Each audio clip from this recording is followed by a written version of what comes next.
Salut à tous les gars, j'espère que vous allez bien. Aujourd'hui, nouvelle vidéo sur le marché crypto. Alors oui, je sais, ça fait mal. On a subi une énorme correction ces derniers jours. C'est pour ça que je vous fais une vidéo. Je vais essayer de vous donner mon point de vue, essayer de rassurer ceux qui ont pris peur et qui ont capitulé. Vous inquiétez pas, on va parler de tout ça dans cette vidéo. Et puis on va tout simplement essayer de se projeter pour la suite du cycle.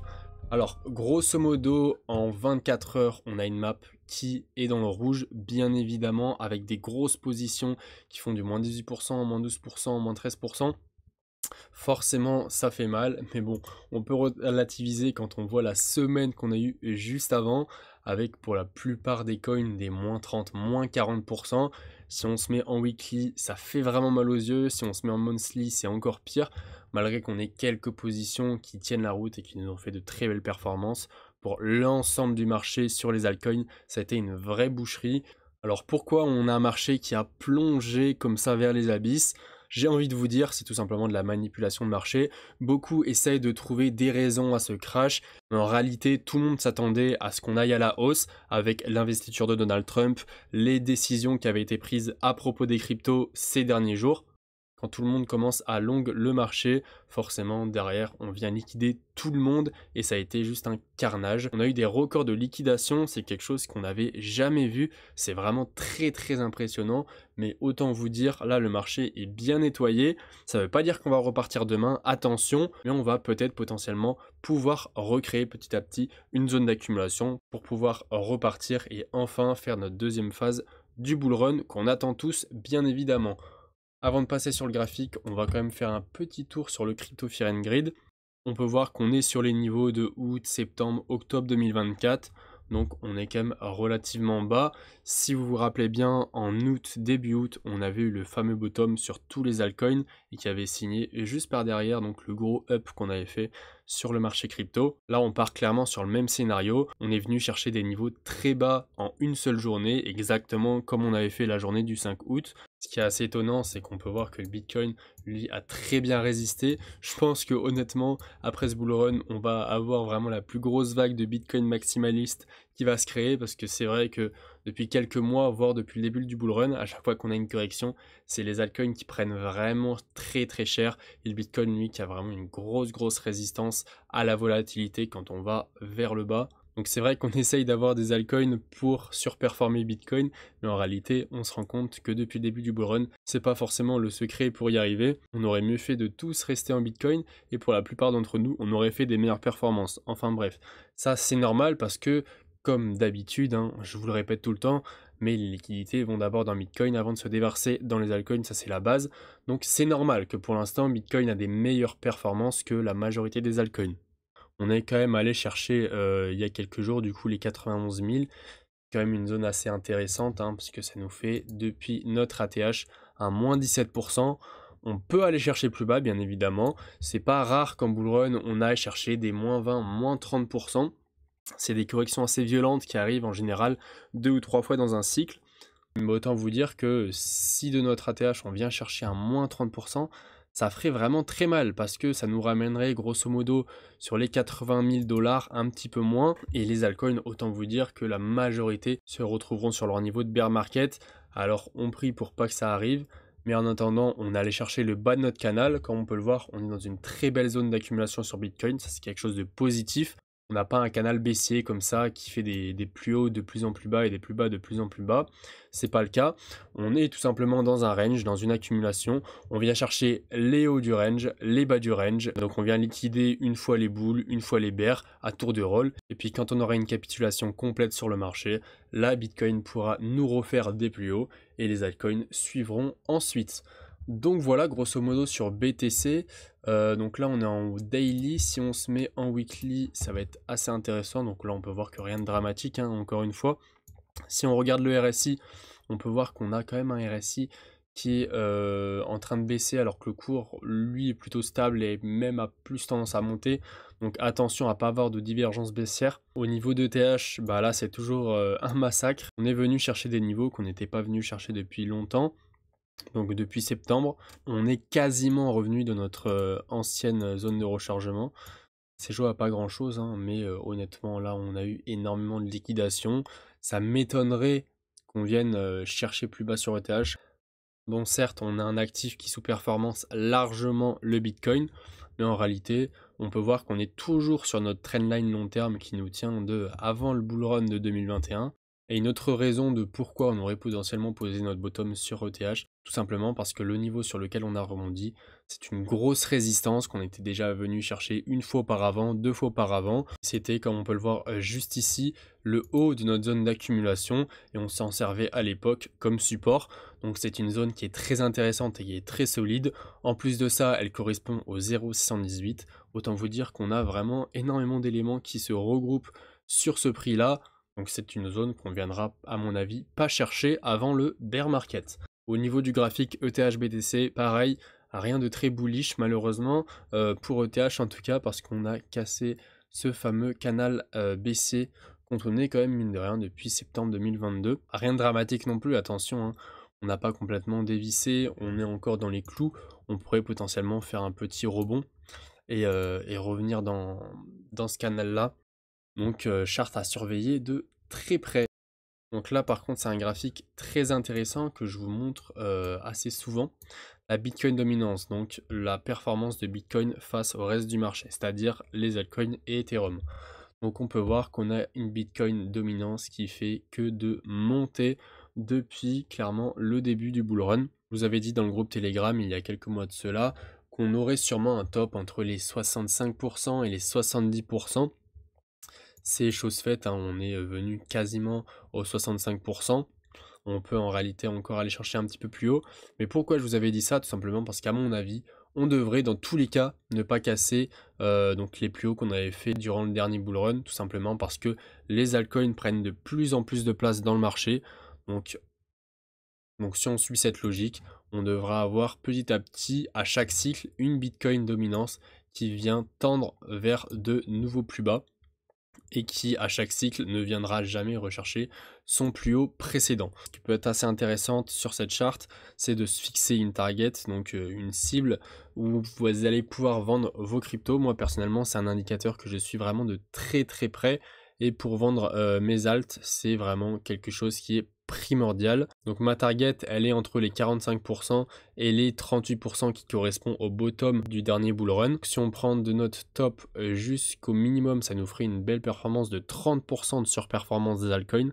Et si on vient chercher le bas de notre target, ça nous ferait une très belle performance de 40%. Autant vous dire que si on a un Bitcoin qui continue à pumper, les altcoins s'y prennent 40% en plus, on aura des capitalisations et des multiples qui vont être assez jolis sur nos altcoins favoris. Donc en parlant d'altcoins, on va essayer d'en analyser quelques-uns, les plus courants, ceux qui vous parlent le plus. On va commencer avec Tao directement. Donc sur Tao, c'est le cas typique qu'on a eu sur la quasi-totalité des altcoins.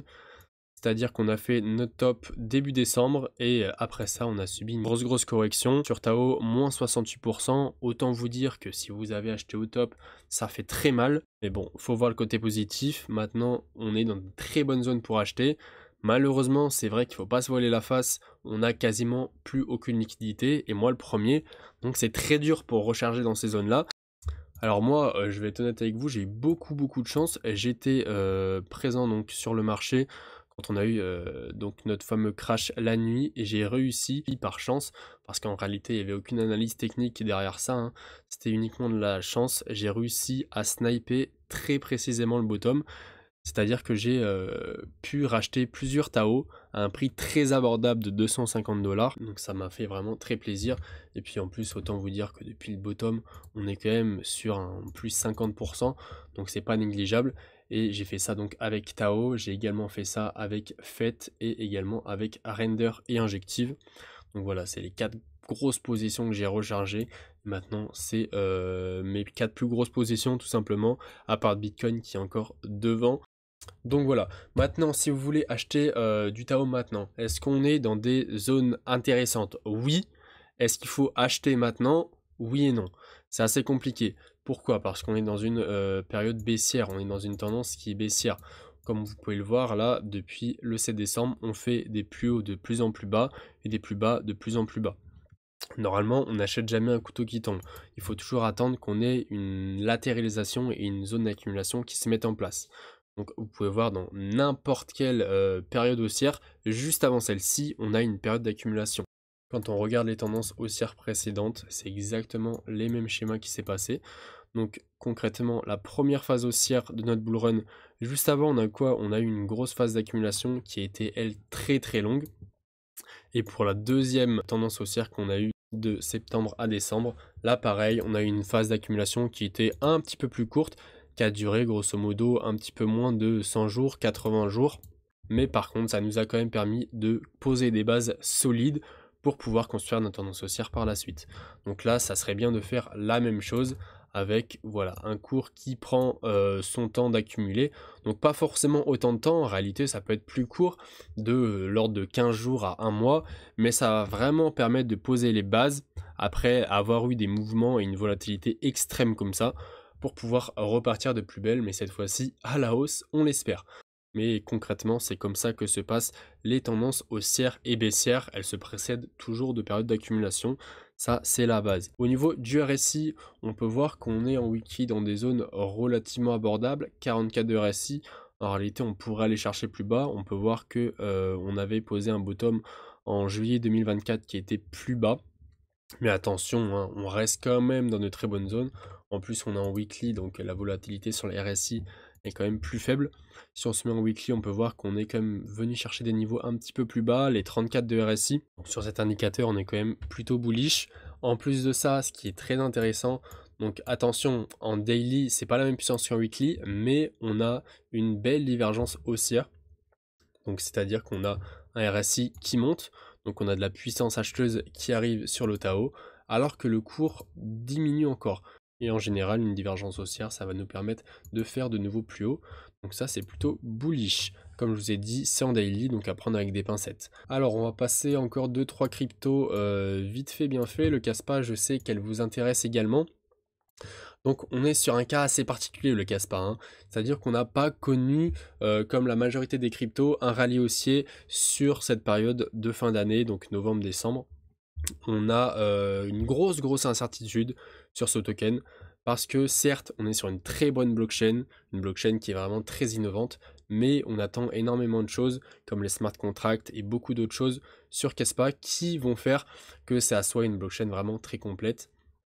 Donc moi, pareil Kaspa, j'ai un gros bac dessus, mais ça fait concrètement depuis ce bottom là en mai que je n'ai pas rechargé sur le token et que je ne compte pas recharger, à moins bien évidemment qu'on atteigne des niveaux qui soient extrêmement bas. Sinon, d'un point de vue purement technique, on est dans des zones très intéressantes, hein. On est passé sous les 30 de RSI sur le Kaspa en daily. Si on se met en weekly, on est un petit peu au-dessus au niveau des 37 de RSI, mais ça reste très raisonnable et on est bien évidemment dans des très bons niveaux pour acheter. Alors là, c'est pareil, potentiellement attendre une zone d'accumulation, c'est l'idéal. Après, j'ai envie de vous dire, on en a une grosse zone d'accumulation juste là, mais je vous parle plus d'une zone d'accumulation court terme avec au moins un Kaspa qui commence à latéraliser voilà, sur quelques jours. Je me suis mis en 1 heure, je vais me mettre plutôt en 4 heures. Donc ça serait bien d'avoir un Kaspa qui commence à latéraliser. Après, bien évidemment, plus la zone d'accumulation sera longue, plus on va poser des bases saines sur la crypto et moins on aura de chance de revisiter des nouveaux plus bas. Maintenant, ce que j'aimerais bien revoir sur le Kaspa avant d'investir et ce qui m'a rassuré personnellement, ça serait qu'on vienne chercher nos anciens plus hauts, c'est-à-dire au niveau des 0,15 $. Clairement, là, on est dans une tendance baissière depuis le 2 août 2024, parce que comme vous pouvez le voir, on fait des plus hauts qui sont de plus en plus bas. Et à l'inverse, donc des plus bas qui eux aussi sont de plus en plus bas. Donc c'est pas forcément quelque chose de très positif. Donc attention avec le Kaspa. Au niveau du FET crypto que j'ai aussi rechargé, comme je vous l'ai dit, donc là, c'est pas joli à voir du tout, hein. On est sur une correction qui a été très sévère sur cette crypto, du moins 83%, c'est juste énormissime. Donc là, pareil, si vous voulez rentrer, attendez quand même d'avoir une petite latéralisation, qu'on revienne chercher les anciens plus hauts qu'on avait fait. Donc ça, je parle bien évidemment si vous voulez investir en prenant le minimum de risque. Si vous êtes des gros dégènes, vous pouvez acheter comme je l'ai fait sur les mèches directement, mais forcément vous prenez un petit peu plus de risque. Là, c'est plutôt positif en réalité, même si c'est vrai qu'on a subi une grosse correction. On a rebondi donc sur le bas de notre zone de rechargement. C'est une zone qu'on était déjà revenu chercher dans le passé, donc début août, et on s'en était également servi comme support en décembre 2023. Donc ça reste une zone qui est très solide. On va passer à une dernière crypto, allez, le Injective, crypto que j'ai rechargé également, comme je vous l'ai dit. Donc là pareil, on a une grosse correction, ça a été très violent, du moins 80%.